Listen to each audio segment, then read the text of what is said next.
The Aztecs, evolution of one of the world's most powerful empires.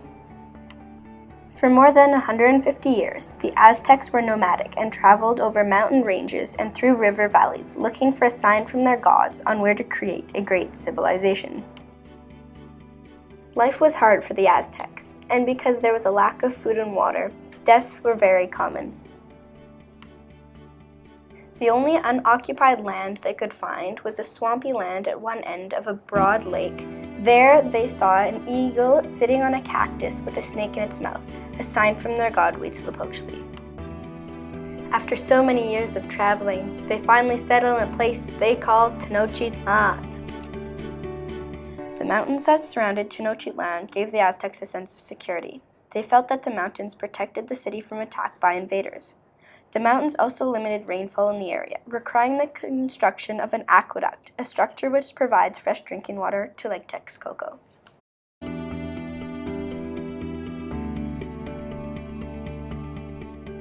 The island was divided into 4 parts. In the center was El Templo Mayor. Lake Texcoco, which surrounded Tenochtitlan, was also a safety feature. The Aztecs built 3 causeways that linked the island to the mainland. These bridges could be destroyed in case of an invasion. Because of the rate at which their population was growing, the Aztecs no longer had enough room to provide food for the whole population. Therefore, they created Chinampas.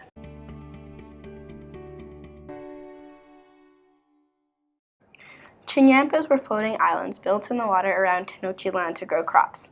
Using stakes, reeds, and soil, layers were constructed until there was a thick layer of mud and mats rising above the water's surface. Farmers had access to these crops by canoe.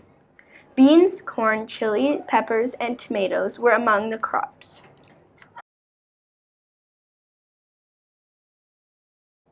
Chinampas were built on the water around Tenochtitlan.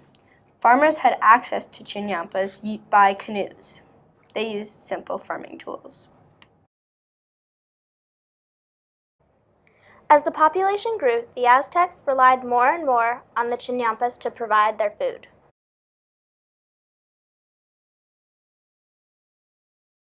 El Templo Mayor was built for Huitzilopochtli, the god of war and sun. He encouraged the Aztecs to leave their ancestral homeland and settle in the Valley of Mexico.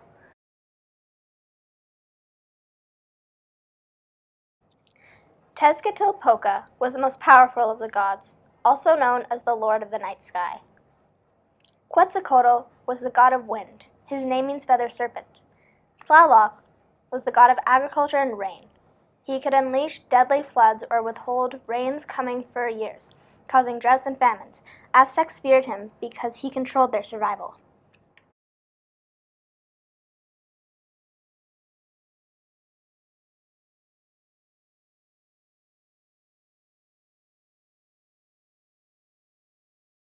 Tenochtitlan was an excellent site. It allowed the Aztecs to travel by water and trade with other Mesoamerican societies along the lakes in the valley. By the 1500s, the city was larger than any other city in Europe. Historians estimate that at least 1 million lived in the valley, with over 150,000 living in Tenochtitlan alone. The Aztec could not produce tropical fruits like avocados, papayas, cacao, which grew in the rainforests along the coast. Gold and silver deposits were also further away.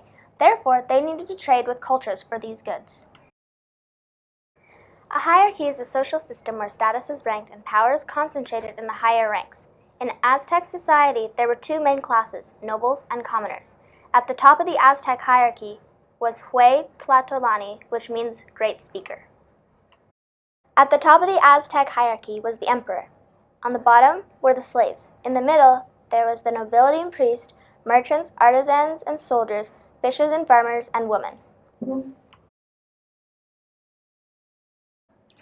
The emperor. The leader came from the nobles, but is his own class. His role was not inherited, and the council of nobles voted for the emperor. Nobles, the Pipiltin. The nobles made up 10 to 15% of the population, but held most of the power. Priests came from the nobles. The upper class was made up of high-ranking warriors and high-ranking priests. The commoners were divided into 2 classes. Commoners were anyone who was not a noble. They were generally determined by birth, but people could work up into other classes. There were different amounts of wealth and power between different groups in the same level.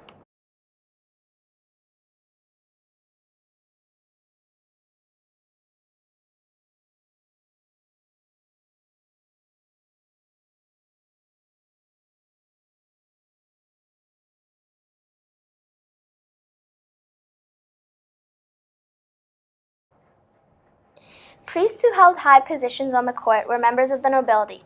The emperor consulted them on matters dealing with dreams and omens. They decided which days were lucky, which days to go to war on, and to hold sacrificial ceremonies. Lower priests were responsible for providing music and directing religious ceremonies.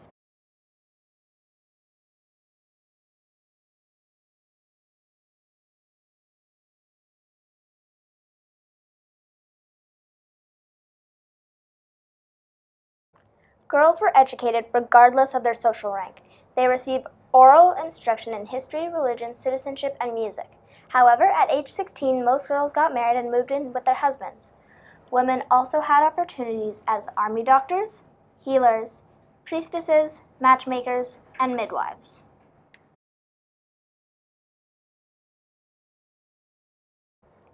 Boys did lots of physical labor at school. All boys trained as warriors.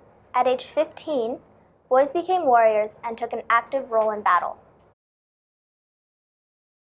Families trained their children for their family trade.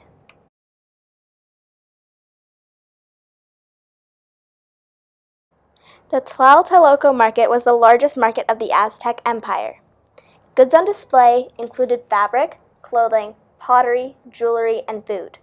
The market had its own police force, and vendors who cheated their customers were sold into slavery.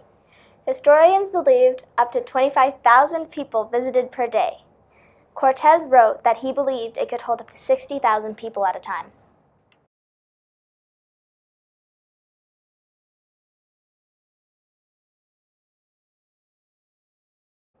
The Aztec required payment of tribute by conquered societies, usually in the form of food, cacao beans, and natural resources such as lumber, special crops such as cotton, or luxury items such as featherwork and precious metals. The empire benefited from the tribute because many items were redistributed among them as a form of payment for their allegiance to the emperor.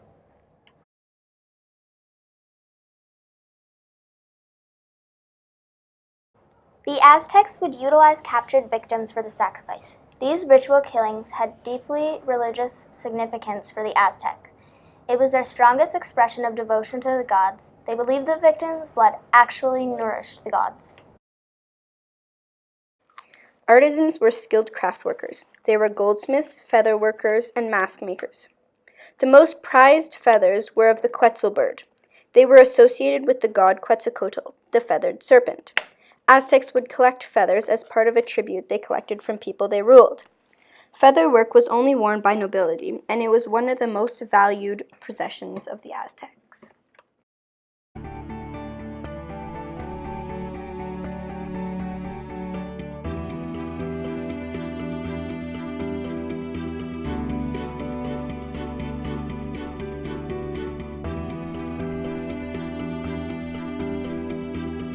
The commoners made up most of the military. Some noble warriors gained sufficient honor to join the two military orders reserved for the nobility, the Eagle Knights and the Jaguar Knights. Also, the Mecahualtan, the middle class, were able to improve their status by gaining recognition in the military. Military service was mandatory among the Aztec. Every young man served in the military. A lack of courage weakened the army, which weakened the state. The slaves, also known as the Tlacotin, were not born into slavery. An individual could sell himself or herself into slavery if unable to pay a debt. Sometimes a person was made a slave as punishment for a crime. The owner of a slave did not own the person, only the work of that person. Slaves were able to own property and marry. Their children were free. It was possible for slaves to buy back their freedom.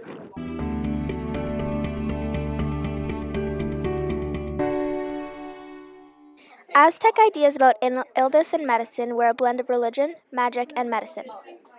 Religion. Certain gods were thought to either send illness or heal them.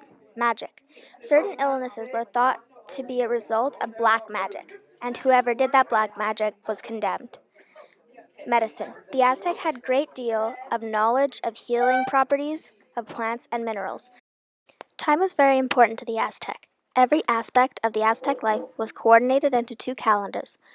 Their main calendar was called Xiatapohualli, a 365-day solar yearly calendar. In this calendar, each month was named after a god and incorporated a religious festival dedicated to that god. The second calendar was called Tonalpohualli. It was based on a 260-day cycle. It composed of 13 numbers and 20 signs that represented an animal, a natural element, or an abstract idea. The Aztecs used this calendar to decide when many of their religious rituals and sacrifices should be held. Over time, the Aztec absorbed manners and traditions of societies around them.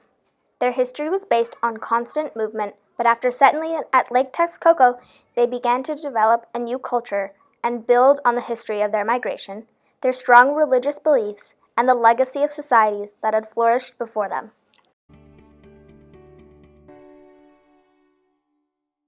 The Aztecs, evolution of one of the world's most powerful empires.